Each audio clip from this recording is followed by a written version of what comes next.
Alright guys, what's up? Today I got a pretty cool video for y'all. Think you're gonna enjoy this one. We're headed to Limitless Diesel. We're gonna visit my buddy Jason over there. He's got a set of Fox 2.0 shocks with reservoirs for the front shocks. We're gonna get them installed on the F250 today. Should make the wheel wells look a little cleaner and give it maybe a little softer ride as well. So I'm excited to go get them installed. We're gonna show you the install and kind of get a little vlog video going. And then maybe I'll do a follow-up video and talk about like the comparison stock to Fox shocks and see, is it worth the money? Am I happy with the ride, and etc. So stay tuned. There's gonna be some content coming with these shocks, and I'm excited to try them out on the truck. I've been wanting them for a while now. So we're gonna head over to Limitless Diesel, but before we do that, let's go ahead and start with a cold start.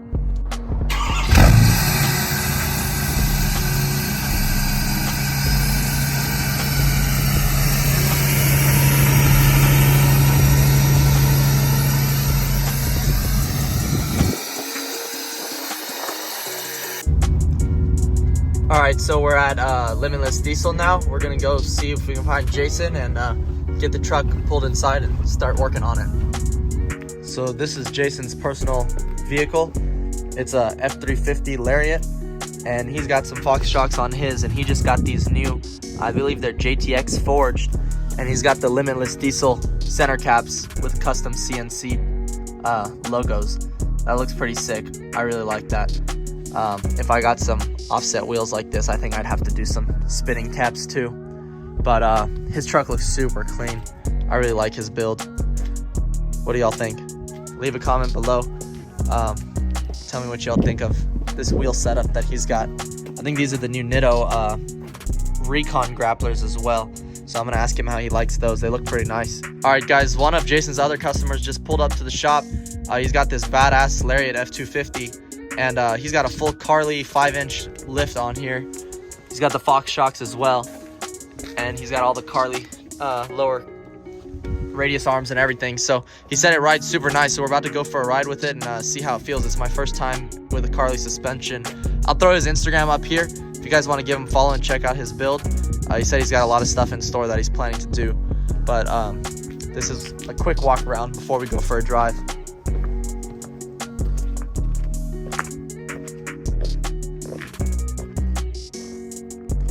Black on black.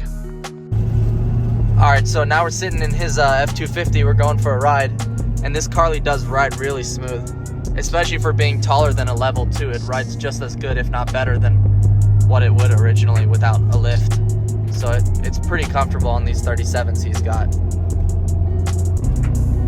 All right, so he's about to take us off a little quick detour real quick and go off the side of the road to test out this Carly. So we're taking some corners right now. Feels like I'm in a Porsche 911 up in here.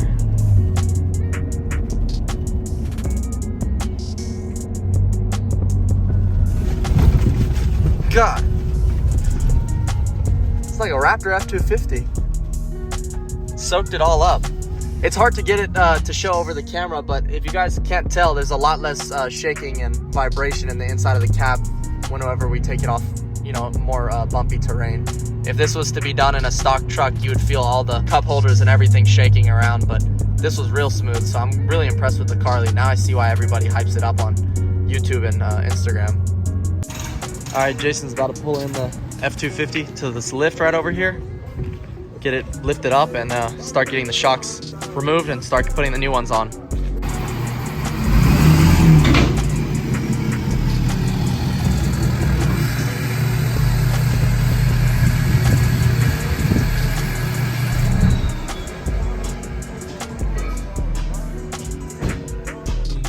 All right, so first we're taking off the top shock mounts, and then we're gonna remove the first set of shocks.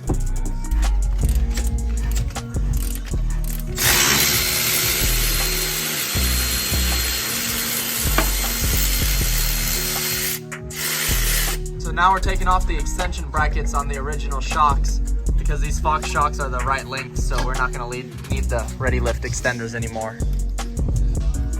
All right, now we're throwing on the new Fox shocks, getting them all lined up, and then we'll mount the reservoirs up in the wheel well. All right, so we got the shocks in.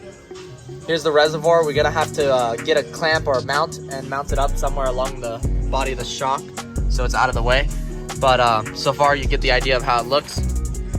I'm gonna have to wipe them down. I'll probably take the whole truck for a wash. As you can tell, it's pretty filthy. So I'll get them all cleaned up and then, you know, wipe them down and take some cool pictures too. These mud graphs are getting old. Gonna have to order another set pretty soon.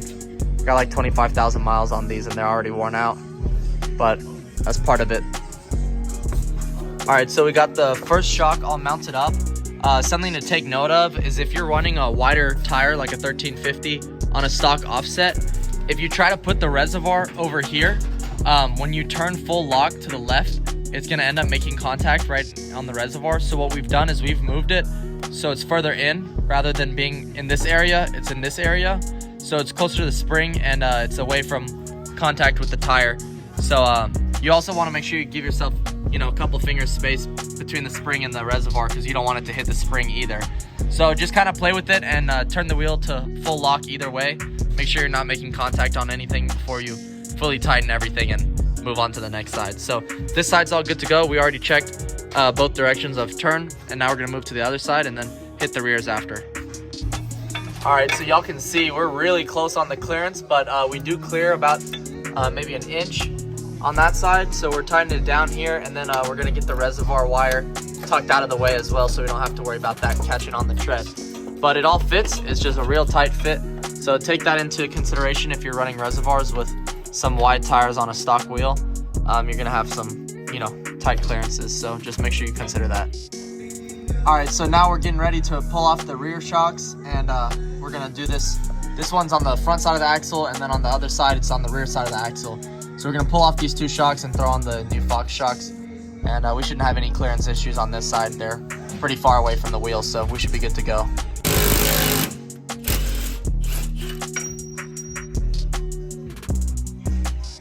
They can be a pain to put in sometimes because you got to keep them compressed. They're going to want to keep extending, so you're going to have to get one arm to hold it tight and use the other arm to put the bolt through. All right, so we got all the shocks mounted up. Here's the other one. And here's the left one. So we're all mounted up, we're done, good to go. We'll probably just check, make sure our clearance is good one more time, but I think we're ready to hit the road again. So turns out pretty good.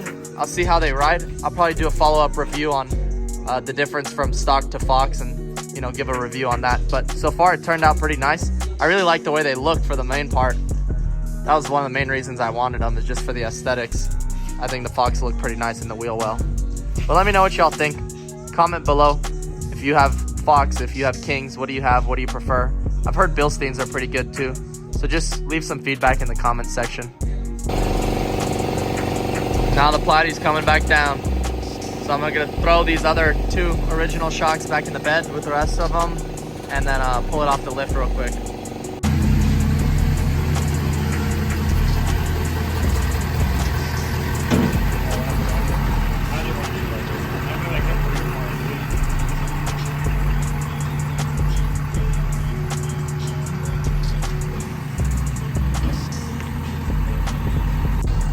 All right, guys, that wraps up the video. We're pretty much done here.